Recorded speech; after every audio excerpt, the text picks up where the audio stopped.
오늘은 사랑받는 자녀같이 행하라 라는 제목으로 하나님 말씀을 선포하도록 하겠습니다. 15세기 수도사 토마스 아켄피스, 여러분 잘 아시죠? 그리스도를 본받아 라는 책을 쓴 아주 유명한 분입니다. 그가 살던 시대는 종교개혁 일어나기 직전의 시대였기 때문에 온갖 부패와 혼란과 불안으로 점철된 그런 시대였습니다. 그 가운데도 이제 영적인 갱신을 이루려고 하는 나름대로의 분투가 있었는데, 그것이 바로 공동체 생활과 함께 금욕주의, 금욕 생활이었어요. 그러니까 토마스 아켄피스는 어릴 때부터 공동생활 형제단이라고 하는 이 수도사 생활을 했습니다. 그런 시대적인 상황과 그가 체험한 영적인 깊은 깨달음들이 바탕이 돼서 그 역작인 그리스도를 본받아가 쓰였습니다. 여러분 아마 집에 그리스도를 본받아 가지고 계신 분들도 많이 계실 것이고, 그죠? 저도 이제 대학교 초년생 때 아주 참 감동 있게 읽었습니다만은, 이 책은 초판이 나온 이래 500년간 전 세계에서 6,000개 이상의 언어로 번역이 됐어요. 6,000권이 팔린 게 아니고 6,000개 이상의 언어로 나와서 이제 성경 다음으로 많이 번역이 된 그런 책입니다. 자, 이 책에 대한 그 위대한 요한 웨슬레의 평가를 한번 들어보십시오. 그리스도를 본받아는 1000번을 읽더라도 결코 만족함을 얻을 수 없습니다. 그 일반 원리들은 묵상의 씨앗들이고, 따라서 거기 담긴 내용들은 고갈되는 법이 없습니다. 수세기가 지난 지금도 많은 신앙인들에게 깊은 어떤 영성과 통찰을 주는 그런 책이에요. 정말 일독을 권합니다. 이 토마스 아켄피스가 하는 한마디를 한번 들어보십시오. 무슨 일에서든 주께서 기뻐하시는 대로 나를 사용하소서.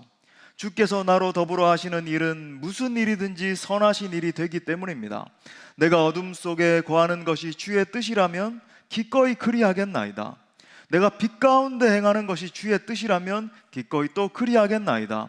주께서 나에게 편안함을 주시든 고난을 주시든 모두가 주의 뜻이니이다. 참, 너무나 가슴 깊은, 정말 깊은 통찰이 있는 글들이죠. 자, 그에게 신앙의 유일한 목표는 오직 예수 그리스도였습니다. 오직 예수님을 본받는 신앙을 목표로 삼고 전 인생을 던진 한 사람의 메시지는 우리에게 정말 깊은 울림으로 다가오는 거죠. 자, 오늘 사도 바울은 새 사람이 된 예수 그리스도의 그 깊은 복음을 깨닫고 새 사람이 된 그리스도인들에게 이같이 권면하네요. 자, 1절 말씀해 보니까, 그러므로 사랑을 받는 자녀같이, 하나님의 그 폭포수와 같은 사랑을 받은 자녀와 같이 너희는 하나님을 본받는 자가 되라. 사도 바울은 우리의 정체성에 대해서 지금 설명을 하면서 예수 그리스도를 믿어 하나님의 자녀가 됐다라고 이야기를 합니다. 자, 그런데 그 자녀가 된 자가 반드시 들어야 되는, 알아야 되는 권면이 뭐라 그래요? 너희는 하나님을 본받는 자가 돼야 된다, 이렇게 이야기를 합니다. 여기서 이제 하나님을 본받는 자는 미메테스라고 하는 단어를 쓰고 있는데, 모방이라고 하는 의미의 미모스에서 유래를 했어요. 즉 성도는 영적인 아버지인 하나님의 속성을 그대로 모방하고 따라가고 본받는 자가 되어야 된다. 마땅하죠. 하나님의 자녀들이 그분을 본받아서 살아가는 게 얼마나 지당한 말입니까? 자, 근데 한 가지 이제 문제가 있죠. 하나님은 너무나 전능하시고 영이시고, 그죠? 내가 영으로 노래하리니, 정말 우리가 영으로만 하나님을 만날 수 있기 때문에 쉽게 하나님을, 그죠, 경험할 수가 없는 겁니다. 우리 육신의 눈에 보이지도 않으시고, 그죠? 자, 그래서 그 하나님께서 자기 자신을 우리에게 특별하게 계시하셨어요. 제가 종종 말씀드립니다, 그죠? 하나님이 우리 자신에게 자신을 드러내지 않으셨으면 그걸 계시라 그러는데, reveal, revelation, 계시하지 않으시면 우리는 하나님을 알 길이 있습니까, 없습니까? 뭐 없어요. 예, 알 수가 없습니다. 그래서 하나님이 일반적으로도 우리에게 계시를 하셨는데, 자연 만물이라든지 역사가 이제 진행되는 것도 이걸 일반 계시라 그러거든요. 그 다음에 하나님이 우리를 특별히 계시하셨는데, 자기 자신을 드러내셨는데, 그게 특별 계시가 바로 이 성경 말씀과 또 하나가 예수님이세요. 그러니까 하나님이 어떤 분이신가를 우리에게 나타내시기 위해서 우리와 똑같은 인간의 모습으로 오신 분이 바로 하나님의 아들이신 예수님이십니다. 그러므로 여러분, 예수님은 하나님의 special revelation, 특별 계시예요. 우리 한번 따라 볼까요? 특별 계시. 이건 좀 상식적으로 알아두면 좋겠죠. 자, 다시 말해서 오늘 사도 바울은 예수 그리스도야말로 우리가 진정으로 따라가고 본받아야 될 분이다, 이렇게 제시를 하고 있어요. 하나님을 본받아야 되는데 결국은 2절부터 나오는 건 예수님을 본받아라 그러잖아요, 그죠? 이 말씀의 논지가 바로 이런 겁니다. 자, 그래서 오늘은 우리가 예수님의 무엇을 본받아야 되는가, 그리고 어떻게 하면 예수님을 본받는 자가 될 수 있을 것인지에 대해서 우리가 깊이 상고해 보고자 합니다. 말씀을 통해서 우리에게 하나밖에 없는 아들을 내어주신 그 놀라운 하나님의 사랑이 깊이 임하고 그 사랑을 깨달아 알 수 있기를 바랍니다. 아울러 그 아들 예수 그리스도를 본받고 따라가고자 하는 거룩한 결단이 여러분 모두에게 있을 수 있기를 축복합니다. 자, 세 가지로 살펴보겠어요. 첫 번째는 그리스도와 같이 사랑 가운데서 행하라, 이렇게 말합니다. 우리 한번 따라합시다. 그리스도와 같이 사랑 가운데서 행하라. 자, 2절 말씀에 보니까 그리스도께서 너희를 사랑하신 것 같이 너희도 사랑 가운데서 행하라. 그는 우리를 위하여 자신을 버리사 향기로운 제물과 희생 제물로 하나님께 드리셨느니라. 사도가 지금 그리스도께서 너희를 사랑하신 것 같이 이렇게 이야기를 해요. 예수님께서 여러분 우리를 어떻게 사랑하셨습니까? 정말 그분은 말로 형언할 수 없는 사랑으로 우리를 사랑하셨고, 거기에만 머문 게 아니라 뭐 너희 사랑해, 정말 사랑받을 만해, 이렇게 말만 하신 게 아니라 실제 희생으로서 우리를 사랑하셨잖아요. 진실로 예수님은 우리를 사랑하셨기 때문에 십자가에서 당신의 생명을 들이셨습니다. 나같이 못난 죄인의 구원을 위해서. 여러분, 사랑은 정말 말로 하는 게 아닌 거죠. 우리 예수님은 친히 사랑의 본을 보여주신 거예요. 그 사랑의 현현을 보여주는 구체적인 사건이 뭡니까? 바로 성육신 아니에요, 그죠? Incarnation. 성육신의 본질이 뭐죠? 죄악으로 가득한 우리와 함께 하시기 위해서, 정말 그 거룩하신 분과 우리는 만날 수 없는데, 함께 할 수 없는데, 그 하늘 보좌를 버리시고 우리가 함께 하시기 위해서 이 땅 가운데 뛰려 내려오신 사건, 하늘 영광을 버리신 사건이 여러분 성육신의 본질 아니에요.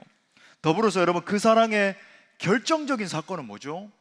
바로 십자가 사건이죠. 한마디로 여러분 십자가는 우리를 사랑하셔서 자기 자신의 생명을 버리신 사건입니다. 사도행전 강해에서 존 스타트 목사님이 예수 그리스도의 사랑을 묘사하면서 예수님은 하늘의 추격자다 이렇게 말을 했는데, 어떤 추격자냐면 하늘에 계신 진돗개다 그렇게 말을 했어요. 아니, 예수님을 향해서 진돗개라니, 개와 비교를 하다니, 그만큼 이제 비유적으로 말을 한 거죠. 얼마나 막 맹렬하게 달려와서 사람을 확 물려고 하는 그 진돗개처럼 예수 그리스도의 사랑은요, 어떻게 해서든지 우리를 추격해서 달려와 가지고 우리를 끌어안으시고 그 사랑 가운데 완전히 포용하시고, 그런 사랑이라는 거죠. 여러분, 이 놀라운 복음의 말씀 우리 읽겠습니다. 로마서 5장 8절 말씀 우리 함께 한번 읽을까요? 시작. 우리가 아직 죄인 되었을 때에 그리스도께서 우리를 위하여 죽으심으로 하나님께서 우리에 대한 자기의 사랑을 확증하셨느니라. 예, 가히 희생적인 사랑, 모든 것을 던지신 사랑 아닙니까? 에어컨 좀 줄여주세요. 우리 성도들 자꾸 기침하시니까. 사랑하는 여러분, 우리는 무엇보다 이 사랑을 배워야 될 줄 믿습니다. 그리스도께서 나를 정말 사랑하신 것처럼 다른 사람을 사랑해야 된단 말이에요. 관용과 이해를 말하죠. 그리스도께서 나를 대하신 그 넉넉한 기준으로 다른 사람을 포용하고 사랑하는 것을 말해요. 어떻게, 우리는 이런 생각하잖아요. 원수를 사랑하라 그러면 내가 어떻게 원수를 사랑할 수 있을까? 여러분, 근데 예수 그리스도의 사랑이 정말 우리에게 적용됐다라는 걸 알면, 나를 살린 그 사랑이 어떠한 사랑임을 깨달아 안다면 여러분, 다른 사람을 그렇게 사랑할 수 있죠. 나에게 해를 끼친 사람까지도 포용하고 용서하고. 그러니까 현재 내 마음의 기준으로 사랑하려고 하면 이게 참 불가능합니다. 그렇잖아요. 내 마음으로, 내 이 좁아 터진 요 마음으로 다른 그 원수를 사랑한다, 나에게 해를 끼치고 나를 욕하고 이런 사람을 포용한다, 참 불가능한데 예수님의 마음을 기억하는 거죠. 예수님의 사랑으로 용서하기로 작정하는 거예요. 자, 그렇다면 우리 죄를 사하신 예수님의 사랑의 크기는 과연 어느 정도입니까? 제가 누가복음 강의할 때도 말씀드린 적이 있지만, 예수님의 사랑의 크기를 보여주는 대표적인 비유가 바로 1만 달란트 탕감 받은 자의 비유 아니에요. 여기서 1만 달란트는 한 사람이 약 290년 동안 하루도 쉬지 않고 일을 해서, 그리고 뭐 자기 뭐 생활을 위해서 전혀 쓰지 않고 온전히 완전히 모아야지만 모을 수 있는 그런 돈이에요. 여러분, 여기서 우리 가운데 290년을 쉬지 않고 일할 수 있는 사람도 없거니와, 그렇게 했다 할지라도 여러분, 이건 불가능한 일이잖아요. 여러분, 이것이 바로 예수님의 십자가 속에 나타난 그분의 사랑과 용서의 크기입니다. 그런데 여러분, 우리는 어떻게 요구하나요? 한 30일 일하면 갚을 수 있는 그 돈을 빚진 자를 향해서 너 이거 갚아야 된다. 나는 290년 동안 일해야 되는 1만 달란트를 탕감받았는데 당신 나에게 이빚 갚아야 된다. 안 그러면 나는 견딜 수가 없다. 다른 사람을 정죄하고 판단하고. 그래서 어떻게 말하나요? 너 이거 정말 잘못했다. 다시 이 1만 달란트 빚 나에게 갚으라고 주님이 요구하시잖아요. 여러분, 우리는 이 말씀 앞에서 우리를 정말 돌아봐야 됩니다. 나는 정말 그리스도인으로서 다른 사람을 사랑하고 포용하고 용서하고 있는지, 나는 정말 천하보다 귀한 영혼을 살리기 위해서 희생을 감수하는 삶을 살고 있는지, 뭐 하나 전도하고 선교합시다 하면 야, 이거 뭐 행축만 하더라도 5명을 품으면 이거 재정 한 3, 40만 원, 50만 원은 써야 되겠는데 막 벌벌 떨리고, 선교지, 아이고 꿈도 못 꾼다. 거기 가면 뭐 말라리아에 걸려서 죽을 수도 있고, 뭐 완전히 내 안위만 생각하고 그러고 있진 않은지. 그러면 여러분, 궁극적으로 질문을 던져봐야 돼요. 내 안에 과연 그리스도의 사랑이 있는지, 나는 과연 그 사랑을 받은 자인지. 그 사랑을 지닌 자의 모습을 가장 잘 보여준 우리 민족의 정말 대신앙의 선배라고 할 수 있는데 계시죠? 손양원 목사님. 자기 두 아들을 죽인 살인마를 양아들로 삼았습니다. 이 아들이 철저히 회개하고 세월이 지나서 우리 잘 아는 것처럼 목사님이 되셨잖아요. 두 아들의 순교 소식을 접한 당일에 주일 예배를 정상으로 다 인도하신 후에 손 목사님이 이제 마지막 예배를 마치면서 이렇게 기도를 하셨대요. 한번 들어보십시오. 하나님, 뜻이 계셔서 제 두 아들을 불러가신 것을 믿고 감사합니다. 두 아들이 죽었다는, 아직 그 얼굴도 못 봤는데 죽었다는 소식만 듣고 두 아들을 뜻이 계셔서 불러가신 거 믿고 감사합니다. 이렇게 고백해요. 하나님, 제 두 아들을 죽인 사람 그의 생명을 보존해 주십시오. 제가 전도하겠습니다. 그가 그대로 지옥에 가서는 안 됩니다. 하나님, 저에게 그를 사랑할 수 있는 마음을 주옵소서. 그리고 그 후에 우리가 잘 아는 것처럼 이제 이 살해자를 갖다가 양아들로 삼고 목사님 된 이후에 이렇게 기도를 하시잖아요. 나의 사랑하는 두 아들을 총살한 원수를 회개시켜 내 아들 삼고자 하는 사랑의 마음을 주신 하나님 감사합니다. 여러분, 우리가 이 사랑을 어떻게 참 측량을 할 수 있을까요? 어떻게 따라갈 수 있을까요? 물론 여러분, 우리가 처음부터 그럴 수는 없습니다. 그죠? 이 예수님의 놀라운 사랑, 그리고 그 사랑으로 다른 사람을 포용하고 사랑하는 사람이 되기 위해서는 훈련이 필요해요. 오늘 본문에 이제 본받는 자가 되라, 또 사랑 가운데서 행하라라는 이 표현이 현재 명령형으로 적혀 있습니다. 과거형으로 적혀 있는 게 아니라 현재에도 계속적으로 이걸 갖다가 시행을 해라. 여러분, 이게 보여주는 게 뭐죠? 계속 노력하면서 우리가 정진해야 됨을 보여주는 말씀이에요. 우리가 근육을 단련하기 위해서도 어떻게 해야 되나요?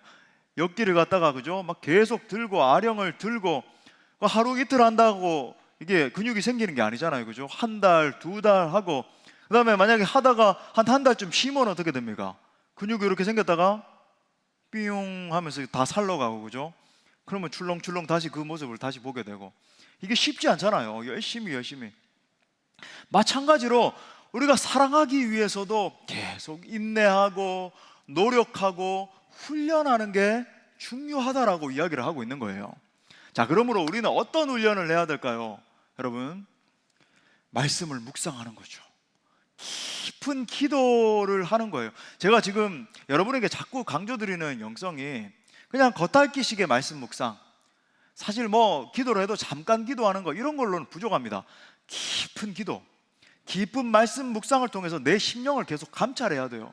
내 안에는 과연 이 말씀의 빛에 비춰봤을 때 왜 이렇게 강팍한 마음이 가득할까? 왜 나는 다른 사람을 포용하고 용서해 주지 못할까?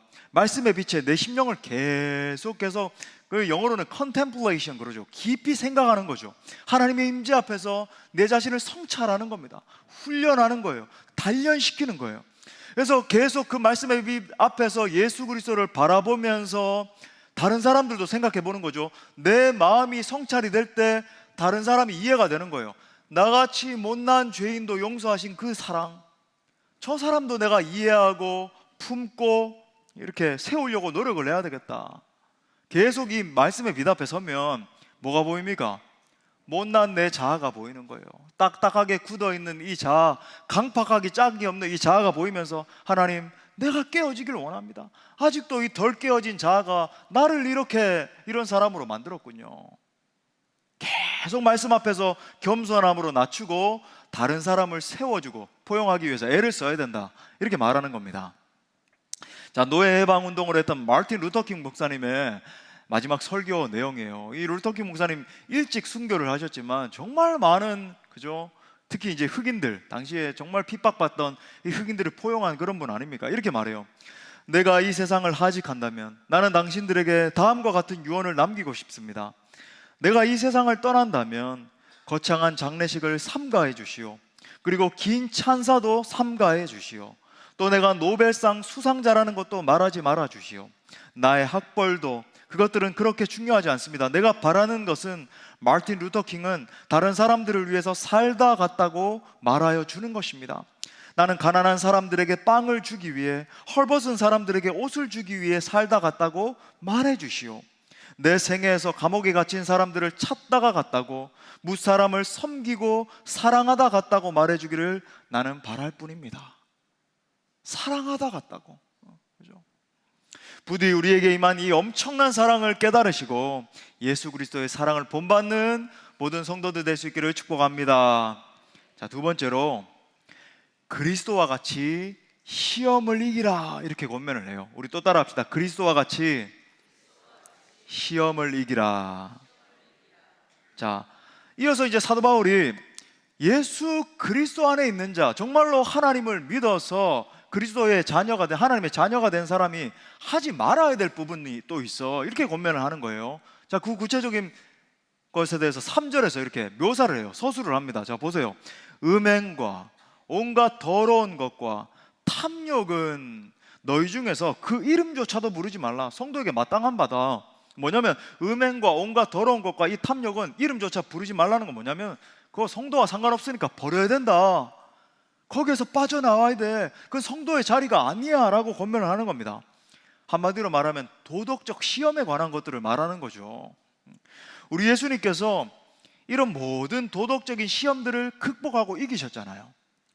가령 이런 걸 보게 돼요. 우리 한국교회 좀 더 이렇게 편만한 것 같은데, 한국교회는 칭의의 복음을 너무 강조한 나머지 예수 믿었습니다. 당신 예수님 믿었습니까? 아멘, 할렐루야, 구원 받았습니다. 천국 백성이 됐어요.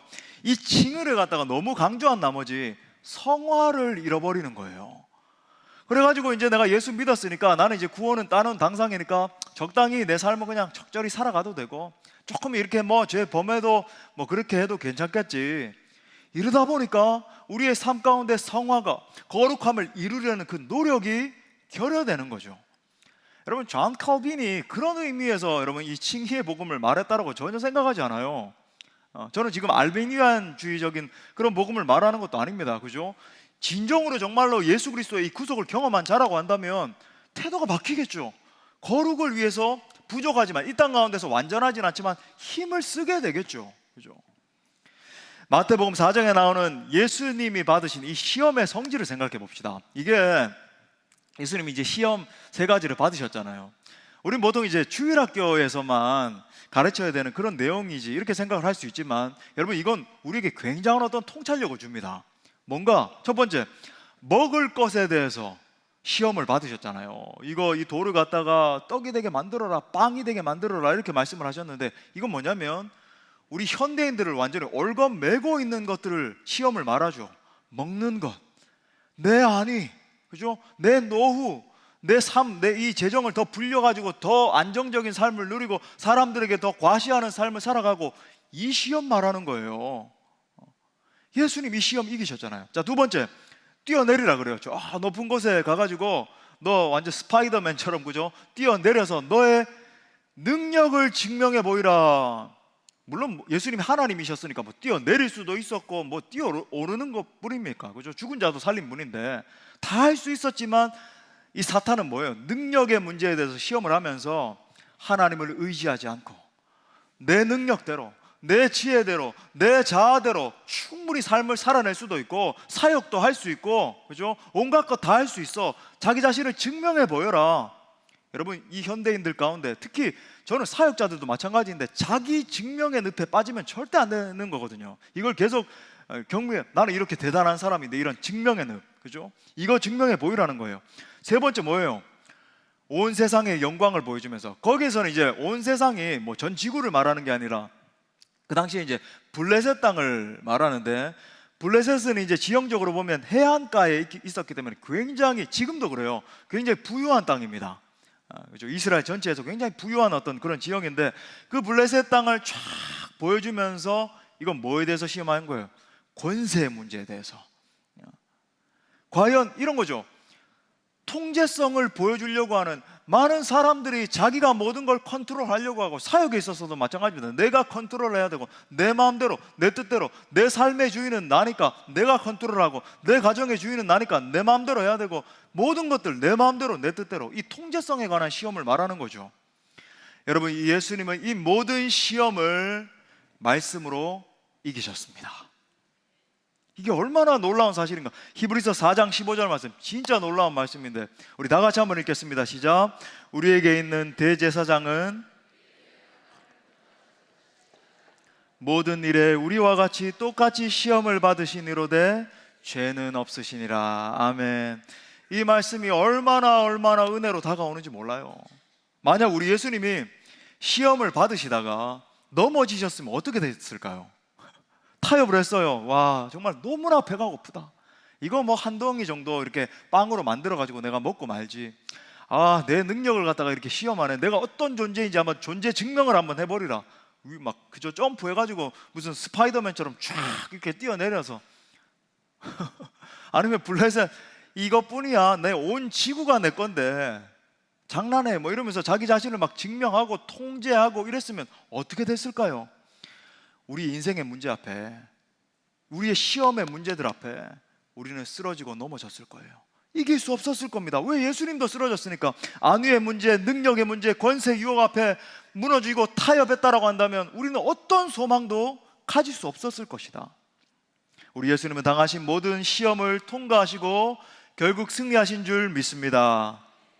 여러분, 우리가 이 사실을 정말 깊이 통찰할 필요가 있어요. 인간이 경험하는 모든 도덕적인 시험의 밑바탕에 도사리고 있는 것은 바로 욕망입니다. 탐욕이죠. 욕심으로부터 비롯되는 거예요. lust, 그죠?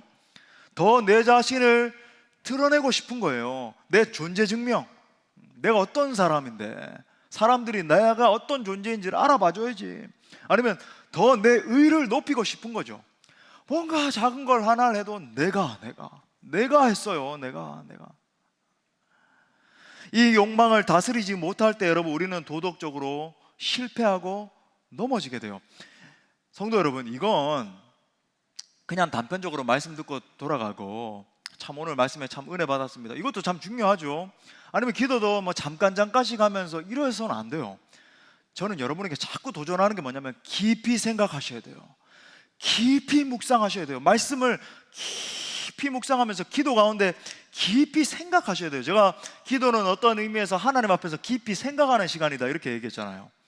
그래서 제가 여러분에게 계속 권면하는 것도, 우리가 한 1시간 기도하면, 새벽에도 막 1시간 기도한다 그러면 한 40분 정도는 부르짖고 하면 한 20분 정도는 깊이 생각하셔야 돼요. 좀 침묵하면서, 내 자신을 돌아보면서. 여러분, 만약에 우리 속에서 꿈틀거리면서 막 터져나오는 이 욕망을 다스리지 못하게 되면 우리는 반드시 어떤 지점에서 도덕적으로 실패하고 넘어지게 됩니다. 한순간에 뭐든지 일어나지 않아요. 이게 어떤 순간에 계속 축적되다가 이게 터져나오는 거거든요. 사탄이 노리는 지점이 바로 이 지점이죠. 자기 자아를 드러내고 만족하는 그 삶을 살아가게 하다가 결국 부패하게 만드는 것. 여러분, 실제적으로도 한번 생각해 보십시오. 우리 자신의 이 가정의 울타리를 넘어서 이웃의 성을 탐하는 게 여러분 음행의 본질 아닙니까? 또 가진 힘을 이용해가지고 자기의 이웃을 막 넘어뜨리고, 그죠? 남용하는 것, 힘을 남용하는 것, 이 모든 과한 시도가 사실 더러움의 본질 아니에요. 그 다음에 주어진 재물에 족한 줄로 모르고, 자족할 줄 모르고, 멈출 줄을 모르고 더 욕심, 그죠? 더 내가 안정감을 누려야 되고, 더 사람들에게 과시하는 뭐를 해야 되고, 이게 여러분 탐욕의 본질 아니에요. 여러분, 음행과 더러움과 탐욕은 결국은 자기의 욕망이 부른, 우리 젊은이들 말하는데 대참사다 막 이런 표현, 진짜 대참사와 같은 죄들이죠. 그래서 성도 여러분, 우리는 우리의 심령 상태에 직면해야 됩니다. 제가 한 2주 전에 이제 금요 성령 집회 때 한번 말씀드린 적이 있지만, 여러분 영적으로 성숙해야 된다 제가 말씀을 전하면서, 영적 성숙은 이거 굉장히 중요한 통찰이에요. 영적 성숙은 죄를 이기는 것과 굉장히 밀접하게 연결이 되어 있어요. 그래서 제가 아켄피스도 언급을 했지만, 그죠? 중세 수도사들이 굉장히 경계했던 것 중에 하나가 뭐냐면, 우리를 넘어뜨리는 치명적인 critical sins, 그래가지고 seven critical sins, 그래서 우리를 파괴시키고 죽이는 그런 치명적인 7가지 죄악들, 이걸 경계해야 된다, 이렇게 이야기를 했거든요. 여러분, 영적인 성숙은 죄를 이기는 것과 굉장히 깊이 연결이 되어 있어요. 그래서 여러분, 우리는 우리의 심령 상태에 깊이 직면할 필요가 있습니다. 예수님을 믿는다라고 하면서도 아직도 내 마음 가운데 이런 어떤 죄에 대한 욕망이 꿈틀꿈틀거리고 있다. 물론 이런 말씀을 들을 때 또 이런 반대급부를 경계해야 됩니다. 너무 어떤 정죄감을 느낀 나머지, 목사님, 저에게는 너무 많은 죄악의 그 꿈틀거리는 욕망들이 있습니다. 누구나 그럴 수 있어요. 우리가 인간이기 때문에 완전 성화를 이 땅 가운데 이룬 게 아니잖아요, 그죠? 참 부족하고 연약해요. 하지만 우리가 예수 그리스도를 믿어서 정말로 구원받은 하나님의 자녀라고 한다면, 우리가 이 죄의 욕망을 이기려고 하는 몸부림이 일어나게 마련이라는 거죠. 제가 이 표현을 쓴 것도 여러분 주의하십시오. 일어나게 해야 됩니다 라고 강조한 게 아니라 일어나게 마련이라는 거예요. 속에서부터 하나님 탄식하는 겁니다. 터져 나오는 거예요. 분투의 마음이 터져 나오는 거죠. 그래서 깊은 영성가들이 굉장히 강조한 포인트가 있는데, 그게 뭐냐면 바로 분투의 영성이에요.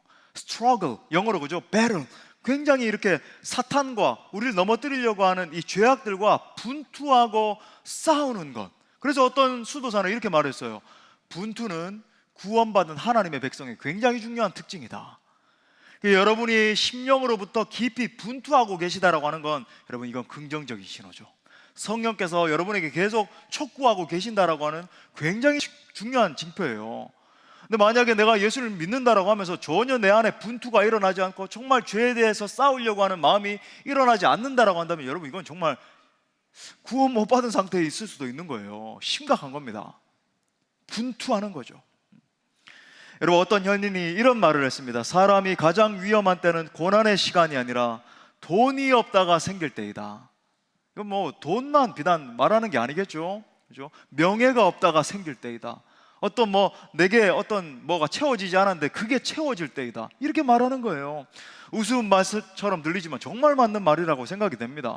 돈이 있어서 사람이 변한다기보다 돈과 함께 마음속에 찾아오는, 명예와 함께 마음속에 찾아오는 그 어떠한 요소와 함께 마음속에 찾아오는 이 탐욕이 꿈틀꿈틀 막 튀어오르면서 사람이 파괴되는 거예요.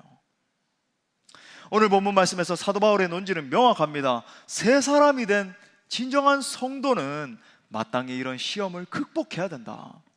5절 말씀도 보세요. 이렇게 말합니다. 너희도 정령이 이것을 알거니와 음행하는 자나 더러운 자나 탐하는 자 곧 우상 숭배자는 다 그리스도와 하나님 나라에서 기업을 얻지 못할 것이다. 우리가 진짜 무섭게 경계 삼아야 될 게 이거죠. 이런 자들은 하나님의 나라에서 기업을 얻지 못한다는 게 여러분 어떤 말씀일까요? 어디 간단 말이에요? 지옥 간단 말이에요. 구원 못 받는다는 겁니다. 우리가 오늘 말씀을 단순히 겉면이 아니라 정말 심각하게 받아들여야 되는 게 여러분 바로 여기에 있는 거죠. 과연 이러한 영적 타락의 근원은 무엇인가? 지금 사도가 언급하고 있는 이 모든 시험들은 하나님으로 인해서 만족함을 얻지 못할 때 빠지게 되는 시험들이에요. 그러니까 소위 하나님보다 더 뭔가가 더 좋아 보이고, 하나님보다 다른 뭔가, 그게 사람일 수도 있고 심지어 돈일 수도 있고 명예일 수도 있고, 그것이 더 매력적으로 보이면 여러분 결국 그게 우상숭배의 본질이고 우상숭배에 또 빠지게 되는 겁니다.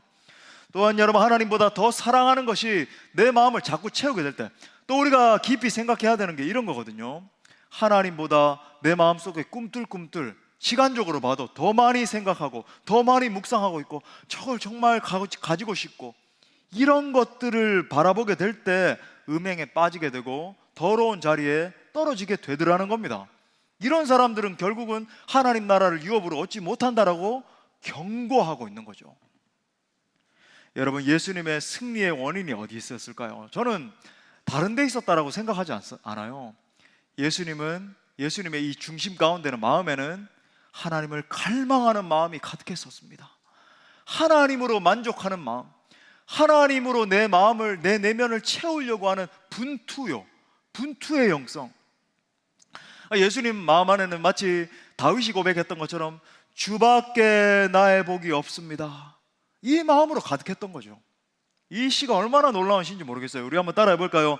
주밖에 나의 복이 없습니다. 이건 사실 쉽지 않은 어떤 영적인 경지예요. 주님 외에 다른 것들이 내 심령을 채우고 있는 게 없는 겁니다. 이 고백이 정말 나의 고백이 되는 날, 우리는 비로소 이 모든 시험에서 벗어나서 자유케 될 거예요. 그런 경지가 있거든요. 그죠? 우리 찬양하는 것처럼, 이 찬양 사실 정말 쉽지 않은 찬양인데 우리는 그냥 뭐 신나게 아무 생각 없이 부르지만, 주님 한 분만으로 나는 만족해, 나의 모든 것 대신 주님 찬양해. 여러분 정말 그러십니까? 주님 한 분만으로 만족하십니까? 거기에 이르는 분이 있다면 이건 놀라운 영성의 경지에 이른 거예요. 다른 모든 것이 내 마음을 채우지 않고 주님 한 분만으로 내 마음이 가득 차 있고 만족하고, 우린 그렇지 못하잖아요. 얼마나 다른 많은 것들로 우리의 심령을 채우려고 그러나요? 사랑하는 여러분, 기도하면서 성령의 도움을 구하면 주님이 이 모든 시험에서 이길 힘을 주십니다. 탐욕과 정욕과 더러운 것을 탐하는 것과 이 우상숭배에 빠지지 않을 힘을 주세요, 성령께서. 어떤 목사님에게 한 성도가 찾아와서 이렇게 기도를 부탁했습니다. 목사님, 육신의 정욕이 조금도 일어나지 않도록 기도해 주십시오. 근데 목사님이 말했어요. 그러면 지금 죽게 해달라고 기도해 드리겠습니다. 그분이 정색을 하면서, 아니요, 죽기는 싫고 죽는 거 말고 정욕을 이길 수 있도록 기도해 달라니까요. 그래서 목사님이 이렇게 권면하셨어요. 형제님, 이 땅에 사는 동안 육신의 정욕으로 고통을 당하지 않을 수는 없습니다. 만일 그렇게 되려면 천국에 가는 수밖에 없습니다. 죽어야 끝난다는 말입니다. 그러나 성령님께서 우리를 돕는 분으로 우리 곁에 와 계십니다. 성령님을 의지하면 끊임없이 다가오는 정욕을 극복하며 성결한 생활을 할 수 있습니다. 그러므로 형제 자매 여러분, 우리가 깊이 기도하면서 성령의 능력을 구하면, 자, 여기서 이제 흐리지 맙시다. 정말 여러분이 좀 이걸 지향했으면 좋겠어서 자꾸 강조해요. 기도를 하되 깊이 기도하면서 이 심령이, 내 심령 깊은 곳을 돌아봐야 돼요. 내 중심 가운데 뭔가 이 탐욕이 끌어오르고 있는가, 내 자아가 불끈불끈 막 솟아오르고 있는가, 이걸 깊이 돌아봐야 되죠.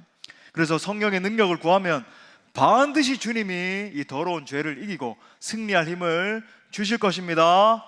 그 능력이 여러분 모두의 능력 될 수 있기를 축복합니다. 자, 마지막 세 번째로 그리스도와 같이 감사하라 권면합니다. 또 마지막으로 따라합시다. 그리스도와 같이 감사하라. 여러분, 우리의 삶이, 우리의 일상생활이, 지난 금요일에도 이제 오신 강사 목사님이 일상생활의 영성에 대해서 말씀을 하셨는데 참 중요한 또 포인트였습니다. 여러분, 우리 일상을 사실 채우는 게 뭘까요? 여러분, 우리 인생은 뭘로 구성이 되어질까요? 우리가 내뱉는 언어로 구성이 됩니다. 말이 얼마나 중요한지 몰라요. 제가 그래서 1년에 한 번씩은 금요일 뭐 주일이든 말의 영성에 대해서 언급을 하는데, 그냥 말씀드리는 게 아니죠. 철학자 하이데거가 언어는 존재의 집이라 그랬잖아요. 우리 존재가 사실 내가 내뱉는 언어로 구성이 되는 거예요. 그리고 오늘 하루, 일주일, 그 다음에 그 한 달 내가 내뱉고 선포하고 선언하고 다른 사람을 향해서 말하는 그 모든 것들이 형성이 돼서 내 인생 전체가 되는 거예요. 여러분, 우리가 진정 예수님을 내 삶의 주인으로 모셨다면 마땅히 우리가 예수님의 언어 생활도 본받아야 하지 않겠습니까? 그 예수님의 언어 생활에 여러분 가장 중요한 특징이 뭐예요? 감사입니다. 감사해요. 자, 몇 구절만 제가 예를 들겠습니다. 마태복음 11장 25절에 예수님의 기도문 보면 이렇게 말해요. 그때 예수께서 대답하여 이르시되 천지의 주제이신 아버지여, 이것을 지혜롭고 슬기 있는 자들에게는 숨기시고 어린 아이들에게는 나타내심을 감사하나이다. 감사하나이다. 또 친구 나사로의 무덤에서 예수님이 막 오열하셨잖아요. 막 우셨잖아요. 우시고 난 다음에 이제 놀라운 기적을 행하죠. 우리 여러분 잘 아시는 것처럼 기적을 행하시기 전에 예수님이 기도하시면서 어떻게 기도하시나요? 요한복음 11장 41절에 보니까 돌을 옮겨놓으니 예수께서 눈을 들어 우러러 보시고 이르시되 아버지여, 내 말을 들으신 것을, 이미 기적이 일어나기 전인데 이미 들으신 줄 믿고, 그죠? 믿고 감사하나이다. 제가 늘 기도 마무리를 그렇게 하는 이유가 이런 데서 있는 거예요. 그렇게 행하실 주님을 신뢰하며 감사하면서 그렇게 기도를 마무리하잖아요. 저도 예수님 따라서 그렇게 기도하는 거거든요. 또 자신의 죽음을 앞둔 전날 밤에 제자들과 함께 하는 이 마지막 만찬의 모임에서도 예수님이 이렇게 기도하세요. 마태복음 26장 27절에 또 잔을 가지사 어떤 기도하시고? 감사 기도를 하시고. 여러분, 누가 자기가 십자가에 못 박힐 걸 앞두고 어떻게 감사를 할 수 있나요? 근데 예수님은 그 순간조차도 감사 기도를 하시고 그들에게 주시며 이르시되 너희가 다 이것을 마시라. 심지어 예수님은 십자가의 죽으심까지도 감사함으로 받으셨다라고 하는 걸 보여주고 있는 거죠. 여러분, 우리는 예수님의 제자들입니다. 제자로 부름받았어요. 왔다 갔다 그냥 신자 썬데이 크리스찬 아니고, 우리의 입술에서 기도를 하든지 다른 사람과 대화를 하든지 뭐 회의를 하든지 뭘 하든지 흘러나오는 말이 여러분 언제나 감사의 말이어야 돼요. 감사하셔야 돼요. 여러분, 감사. 그리스도인과 비그리스도인을 구별짓는 저는 가장 중요한 특징이 바로 이거라고 생각해요. 감사하고, 그죠? 고마워하고, 찬양하고, 세워주고, 긍정적인 말을 하고. 우리 부모님들도 아이들을 어떻게 교육시켜야 될지 굉장히 많이 고민을 하고, 그죠? 막 그런 프로그램도 보고 가시잖아요. 물론 여러 가지 뭐 효과적인 학습 활동을 하고 이런 것도 중요합니다만은, 그런데 여러분 반드시 기억하고 가르쳐야 될 것이 있습니다. 아이들을 감사의 사람들로 키우는 거예요. 제가 몇 차례나 사실 강조 드린 부분인데, 어떻게 그러면 아이들을 감사의 사람들로 양육할 수 있습니까? 너 감사해야 돼, 감사한다고 말해봐, 이러면 될까요? 아니에요. 내가 먼저 감사하기 시작하는 거죠. 내가 먼저 입술로 찬양하고, 내가 먼저 입술로 격려해주고, 감사하다, 너 참 멋지다, 너 참 이렇게 이런 걸 보니까 너무나 감사해, 아빠는 감사해, 엄마는 너무나 감사하다. 만약에 내가 삶 속에서 계속 불평불만하고 다른 사람 정죄하는 말하고 원망하고 짜증내고 이러면요, 아이들은 반드시 그걸 계속 듣고 뇌 속에 이게 각인돼 버려요. 학습하게 돼 있습니다. 하지만 내가 먼저 감사하고 긍정적인 말을 하고, 그죠? 아니야, 할 수 있어. 60점 받아왔는데요. 그러면은 너는 정말 누구를 닮아가지고 너의 아빠를 막 항상, 그죠? 우린 뭐 다른 사람 이렇게 이야기를 하고, 좋은 거 있으면 날 닮아가지고 뭐 이런 게 아니라 정말 너는 하나님의 가능성이구나. 그래도 10개 중에 6개를 맞춰왔으니까 다음에는 더 잘할 수 있다라고 권면해주고, 속에서는 약간 이렇게 힘들더라도, 그죠? 긍정적인 말을 하면 아이들은 여러분 그걸 반드시 계속 세월이 지나면서 보고 배우게 돼 있어요. 그러면 여러분 온 가족의 분위기가 점점 감사하는 분위기가 되고 긍정적인 분위기가 되고 기뻐하는 그런 가정이 되는 겁니다. 여러분, 이게 예수 믿는 가정의 모습 아니겠습니까? 우리 다 함께 한번 선포합시다. 비판하지 말고 감사하는 자가 됩시다. 원망하지 말고 축복하는 자가 됩시다. 그래서 여러분 실천해봐요. 우리 옆에 있는 지체들 한번 바라보면서 축복합니다, 더 감사합니다. 여러분이 지금만 하지 마시고 실제로 그렇게 하세요. 감사합니다, 축복합니다, 사랑합니다. 정말 멋있습니다. 부족한 부분이 뭐냐면은 왜 이렇게 이게 문제, 이게 아니라 제가 그걸 메꾸겠습니다. 우리 같이 해봅시다. 노력해봅시다. 야, 정말 잘할 수 있습니다. 격려하고 품고. 사실 여러분, 감사의 문화는 기독교 문화의 대표적인 현상이죠. 러시아의 대문호 솔제니친이 그리스도인이 된 이후에 그리스도인들의 특징을 관찰해 보니까 그건 감사와 용서다, 이렇게 증언을 하잖아요. 왜냐하면 러시아 그 사회주의 사회 가운데서는 감사가 없고 너무나 차갑고 비평만 있고 이런 사회인데, 그리스도인들은 다르다라는 그런 거예요. 만약 여러분, 우리가 그리스도인들이 감사의 언어를 상실하게 되면 어떻게 될까요? 오늘 4절 말씀처럼 누추한 말, 사도 바울은 이거 누추한 말이라 그래요. 폭력의 언어, 어리석은 말, 희롱의 말이 우리의 삶을 지배하게 돼요. 우린 말로 다른 사람들을 얼마나, 내가 손만 안 썼을 뿐이지 폭행할 때가 얼마나 많나요? 팩폭 뭐 그러면서, 여러분, 이게 좋은 게 아니거든요. 이게 문제고 지가 이게 잘못됐고 이런 말 때문에 사람이 죽는데도 계속하는 희롱의 말 하고, 그죠? 사랑하는 여러분, 예수 믿고 거룩한 성도가 됐다면 우리의 언어가 바뀌어야 될 줄 믿습니다. 그래서 여러분, 오늘 말씀처럼 어떤 상황에서도 감사의 언어를 한번 훈련해 보세요. 고맙습니다, 감사합니다, 축복의 언어, 긍정의 언어, 찬양의 언어. 주님을 찬양합니다. 어떤 상황 속에서도 찬양합니다.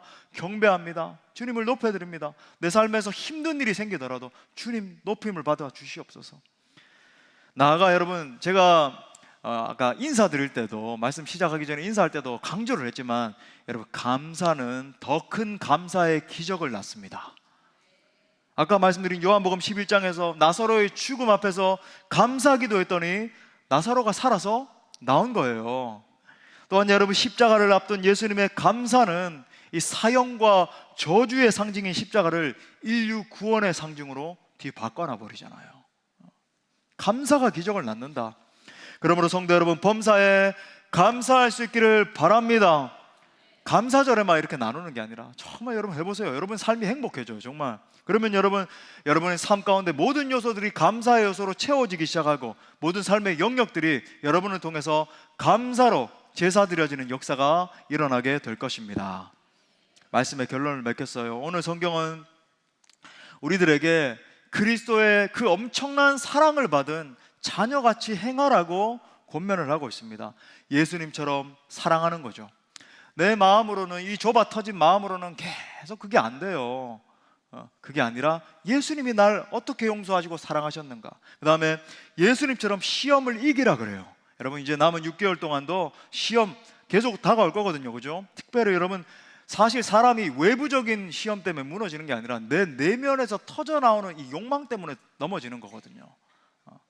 그래서 이기시고, 그 다음에 예수님처럼 감사하라고 권면을 하고 있습니다. 제가 이야기 하나 하고 마치겠어요. 미국 남북 전쟁 당시에 프레드릭버그 대전투라고 하는 아주 유명한 전투잖아요. 이 싸움이 있었습니다. 6탄전까지 치르고 수많은 부산자들이 이제 중간에 이렇게 막 널브러져 있었던 거죠. 이제 남겨놓은 채 쌍방이 후퇴해서 막 씩씩거리면서 이제 대치를 하고 있었어요. 남군, 북군 이래가지고 싸우고 있었죠. 이때 북군 병사 하나가 물통을 들고 그 전쟁하고 있는 중간으로 달려나갔습니다. 그래서 남군에서 당황을 해서 막 뭔가 싶어서 사격을 막 하기 시작했는데, 근데 이 병사가 목숨을 걸고 남군, 북군을 가리지 않고 부상자들에게 물을 마시게 했고, 그 광경을 보고는 이제 사격이 중단이 된 겁니다. 이를 계기로 해서 이 쌍방은 1시간 동안 휴전을 하기로 하고, 당시에 이제 부상자들을 막 데리고 와서 처리를 했어요.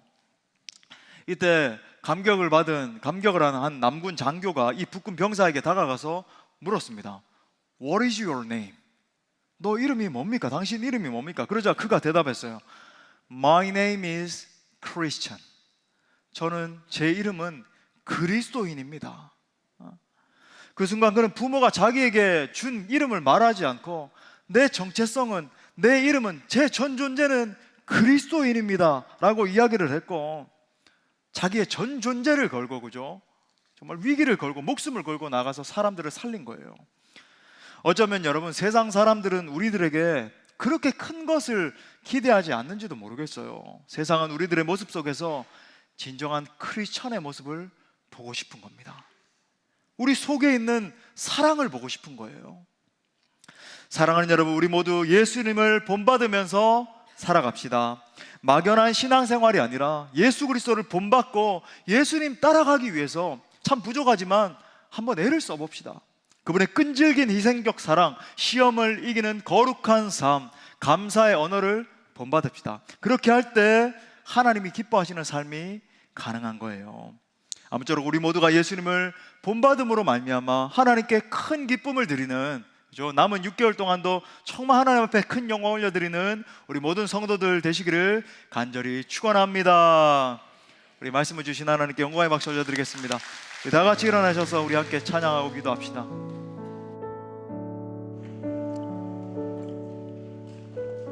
하나님 감사합니다. 주님 앞에 영광을 올려드리기 원합니다. 고백하면서 감사하신 하나님, 감사하신 하나님,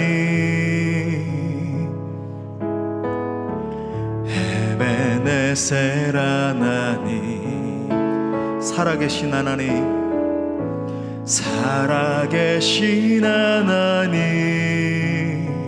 에베네셀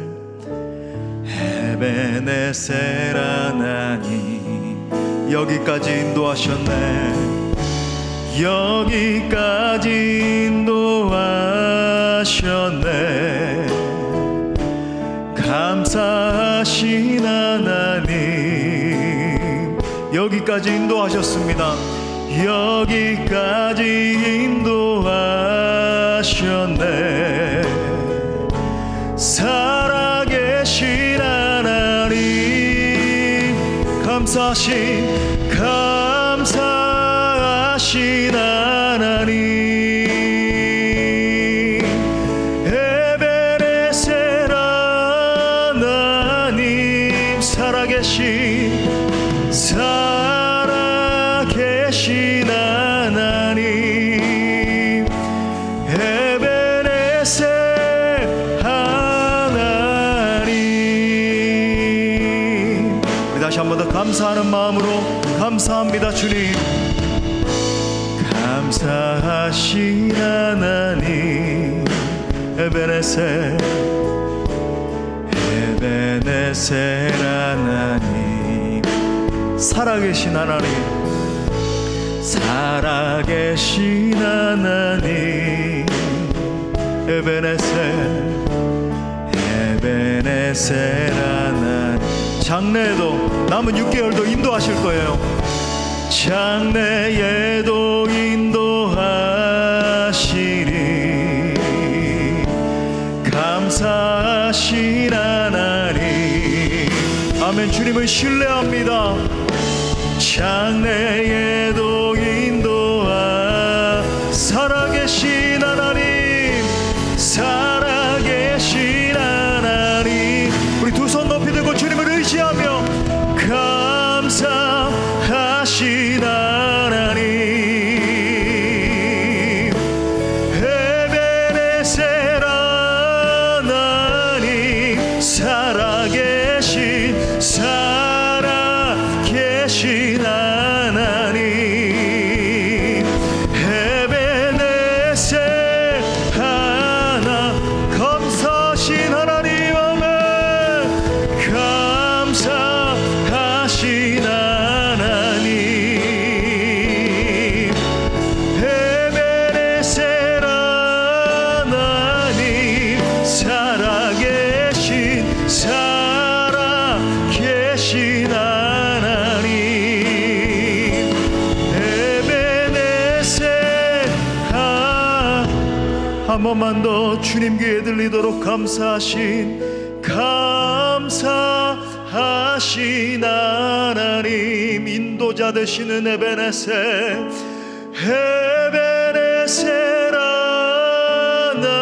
하나님, 살아계십니다. 살아계신 하나님, 에베네셀 하나님. 이 시간 말씀 붙들고 함께 기도할 때 성도 여러분, 우리는 하나님의 엄청난 사랑을 받은 자녀들입니다. 십자가의 희생과 은총으로 놀라운 은혜, 말로 표현할 수 없는 용서받은 자들이에요. 그런 우리에게 하나님은 그리스도 예수님을 본받는 신앙의 자리로 초대하십니다. 함께 기도할 때, 하나님, 우리를 하나님의 자녀 삼아주셔서 감사드립니다. 이제는 내가 그 사랑을 받은 자로서 주님을 더 깊이 닮아가게 하여 주옵소서. 사랑하게 하시고 시험을 이기게 하시고 감사하는 자녀 되게 하여 주옵소서. 특별히 저의 입술을 주관하여 주시사 사랑과 온유와 감사의 언어가 회복될 수 있도록 하나님 내 심령을 만져 주옵소서. 나를 새롭게 하여 주옵소서. 함께 동성으로 기도합시다. 할렐루야. 주님 감사합니다.